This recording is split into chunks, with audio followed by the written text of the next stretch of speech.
예수님께 오시기 바랍니다. 오늘은 예수님께 와서 예수님을 만나고 예수가 그리스도이심을 믿고 또 다른 사람에게도 와보라고 증거하는 그리스도인이 되기 위해서 기도하려고 합니다. 세례 요한이 그 전날에도 예수님이 나오시는 것을 보고 보라, 세상 죄를 지고 가는 하나님의 어린 양이로다 외쳤습니다. 그런데 이튿날도 두 제자와 함께 섰을 때 예수님께서 거니시는 것을 보고 보라, 하나님의 어린 양이로다 하고 외쳤습니다.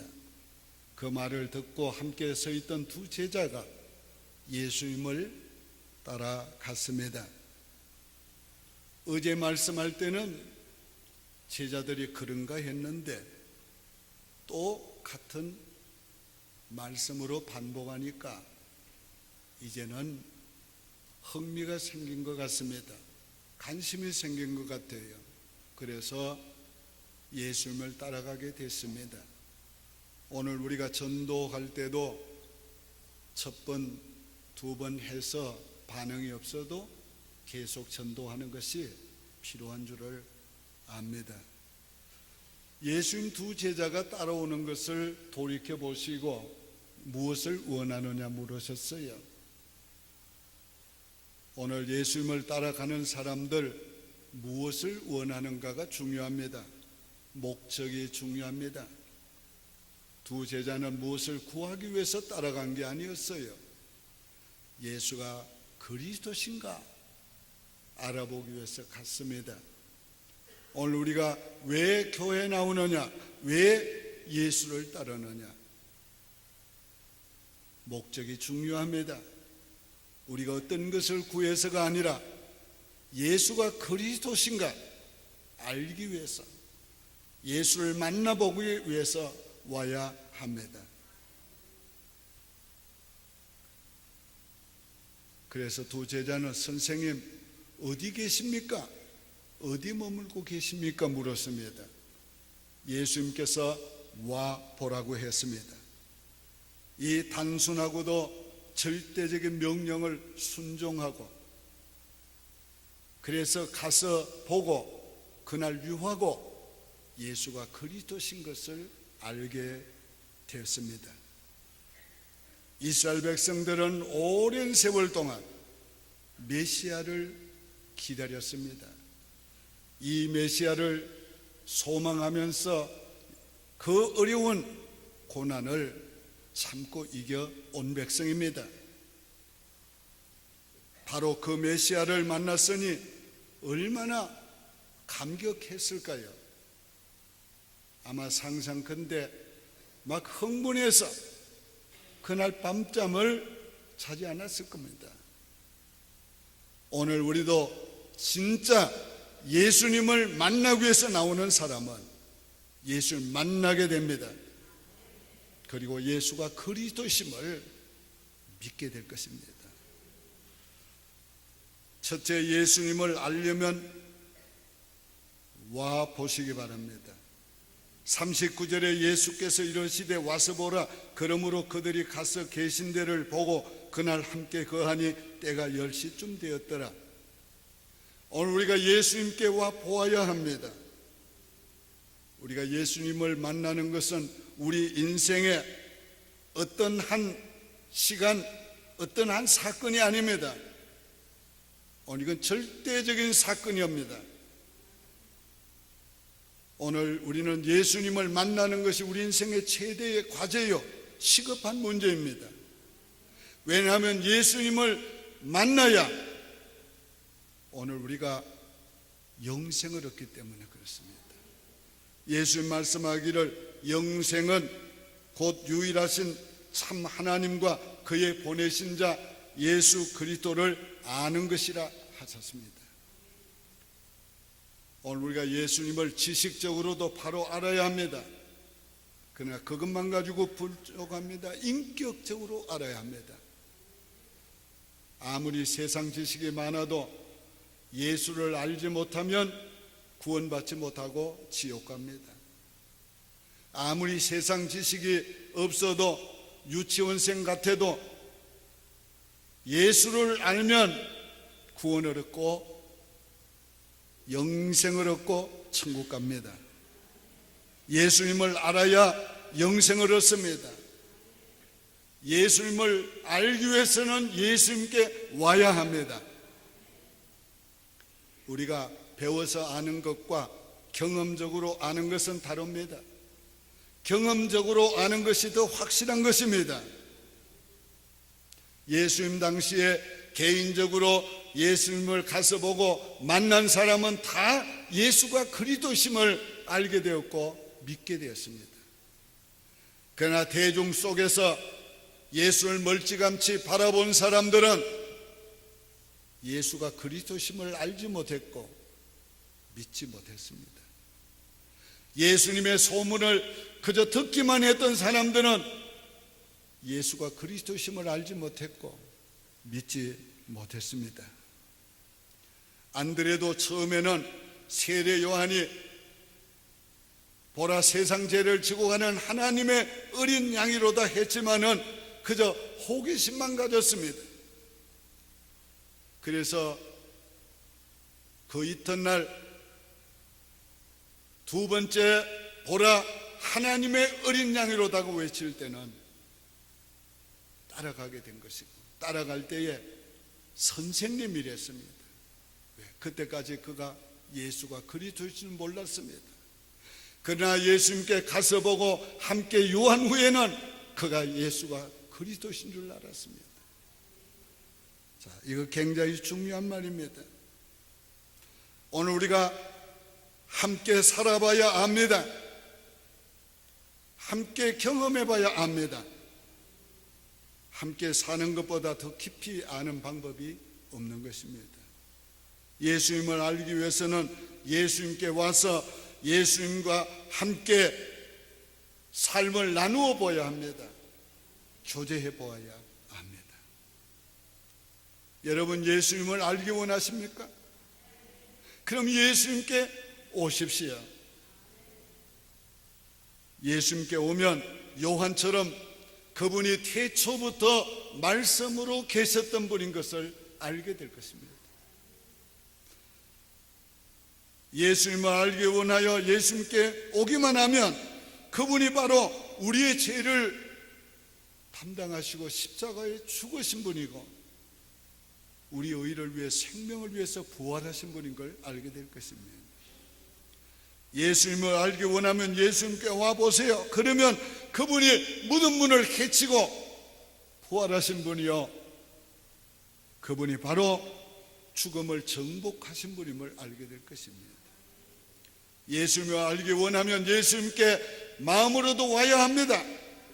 그러면 그분이 다시 오실 심판주라는 것을, 만왕의 왕이시라는 것을 알게 될 것입니다.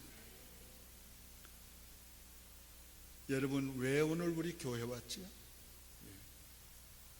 오늘 우리가 예배드리기 위해서 왔습니다. 왜 예배드리지? 하나님이 우리 예배를 받으시고 우리는 하나님의 거룩한 임재를 경험하기 위해서 왔습니다. 오늘 예수를 알고 싶은 사람은 마음으로도 나와야 합니다. 말씀을 들을 때에 예수님의 말씀을 들어야 합니다.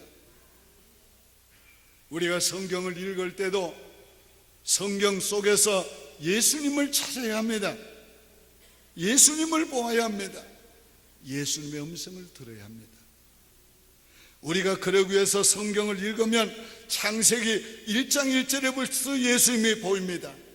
말씀으로 천지를 창조하신 그분이 보입니다. 창세기 3장 15절에서 보입니다. 여자의 후손으로 오신 분이 바로 이분이구나. 창세기 3장 20절을 보아도 예수님이 보입니다. 어린 양 이분이 바로 예수님이시구나. 구약은 오실 예수님에 관해서 말씀했고 신약은 오신 예수님, 다시 오실 예수님에 관해서 말씀하고 있습니다. 오늘 우리가 성경을 읽을 때 예수님을 찾고 예수님을 만나고 예수님을 경험을 해야 합니다. 예수님 유대인들을 향해서 이렇게 말씀했어요. 너희가 성경에서 영생을 얻는 줄 알고 생각하고 성경을 상고하거니와 이 성경이 곧 내게 대하여 증거한 것이라. 그러나 너희가 내게로 오기를 원치 않는도다. 왜 그렇습니까? 성경 속에서 예수를 만나지 못했기 때문에. 예수님이 오셨으나 예수님께 오지 못했습니다. 오늘 우리가 예수를 만나야 합니다. 근데 누구든지 예수님을 만나기 위해서 오는 사람은 다 만납니다. 예수님을 만나는 만남은 다양합니다. 어떤 이는 극적으로 환상 가운데 예수를 만납니다. 어떤 이는 거룩한 임재함을 통해서 예수님을 만납니다.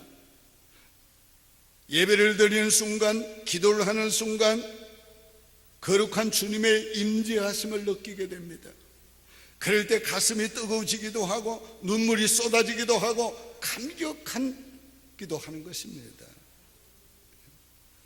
자, 어떤 이는요, 예수가 그리스도시라는 것을 어느 날 갑자기 깨닫게 되는 순간이 있습니다. 확신하는 순간이 있습니다. 그때 바로 그는 예수를 만난 것입니다. 우리 안에 성령께서 함께 계심을 경험할 때가 있어요. 확신할 때가 있어요. 오늘 우리가 그때 내 안에 계신 성령님과 만남을 가진 것이지요. 이런 만남이 우리에게는 반드시 있어야 합니다. 저는 일생 동안 신앙생활하고 목회하면서 수많은 주님의 임재를 경험을 했습니다.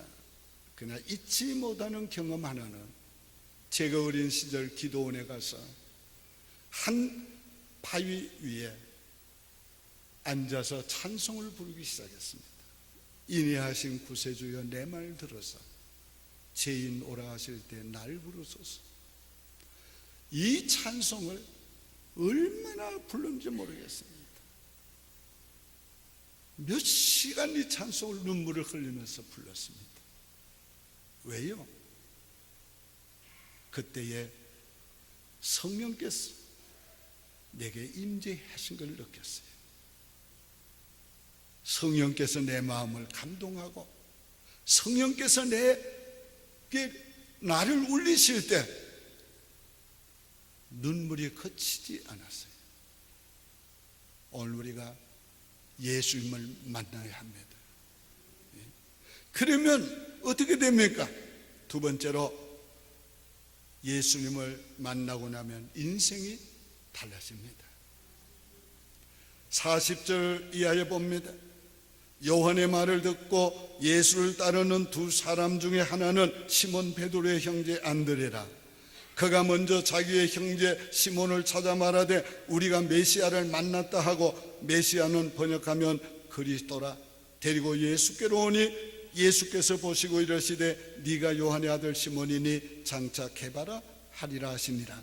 게바는 번역하면 베드로라. 자, 예수님을 만난 안드레는 인생이 변했어요. 예수가 그리스도시라는 것을 믿게 되니까 가만히 있을 수가 없어요. 자기 형제 시몬을 찾아갔습니다. 내가 메시아를 만났다고. 여러분, 이 광경을 한번 상상해 보세요. 나같이 이렇게 말했겠어요? 막 흥분이 돼가지고 형 내가 예수를 만났어. 메시아를 만났어. 뭐 그랬을 거 아니에요? 그때 베드로는 어떻게 했어요? 깜짝 놀래가지고 이게 무슨 말이야? 내가 메시아를 만났단 말이야. 손을 잡고 빨리 가봐. 형도 가봐. 예수님께 끌고 갑니다. 끌고 갔는지 모르겠어요. 그랬을 것 같아요. 예수님께 가까이 가니까 벌써 예수님이 딱 보고 자기를 알아보는 거예요. 요한의 아들 시몬아, 자기 아버지 이름을 알고 자기를 아는 거예요. 자기 인생의 과거를 아시는 거예요. 그러면서 예수님께서 그의 미래에 대해서 말씀하는 겁니다. 네 이름을 게바라 하리니 이는 번역한 적 베드로라. 아람어로는 게바고 히브리어는 베드로입니다. 자, 이 시몬이라는 뜻은 갈대라는 뜻이에요. 네 이름은 시몬이니. 그의 인생은 갈대 같은 인생이었어요. 방황하는 인생이었어요. 그러나 네 이름을 게바라 하리라, 반석이라 하리라. 우리가 예수님을 믿고 그에게 인생을 내려놓으면 우리 인생이 흔들리지 않습니다. 우리가 반석 같은 존재가 되는 거예요. 인생이 이렇게 변하는 겁니다. 그 어떤 인생도 예수님께 와서 변하지 않는 인생은 없습니다. 자, 예수님께 오면 죄인이 의인이 됩니다. 다 망가진 인생이 회복됩니다. 새로운 인생이 됩니다. 쓸모없던 인생이 쓸모있는 인생이 되는 것입니다. 예수님께 오기만 하면 누구든지 다 변화되는 것입니다. 여러분, 예수님의 초청을 받으셨습니다. 와보시기 바랍니다. 수고하고 무거운 짐진 자들아 다 내게로 오라. 내가 너를 쉬게 하리라. 예수님께 오면 우리의 무거운 짐도, 내 인생의 짐도 주님이 담당해 주십니다. 예수님께 오면 내 영혼도 육신도 그분이 담당해 줍니다. 내 인생의 약점도 결점도 그분이 담당해 주십니다. 내 인생의 문제도 그분이 다 해답을 주십니다. 인생의 무거운 짐을 지고 힘들면 예수님께 와보세요. 복잡한 문제, 갈등이 있는 자는 예수님께 와보세요. 병상에 누워있을 때도 마음으로 예수님께 오세요. 예수님께서 해답해 주실 거예요. 와보라, 이 초청은 역사의 마지막 순간까지 계속됩니다.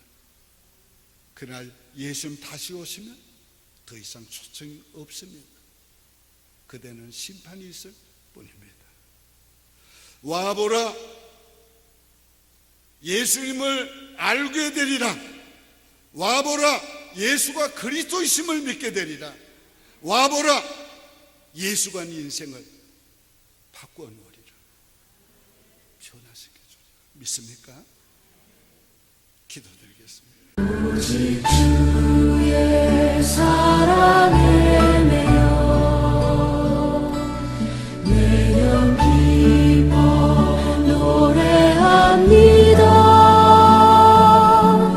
이 소망의 언덕 기쁨의 땅에서 주께 사랑 드립니다. 오직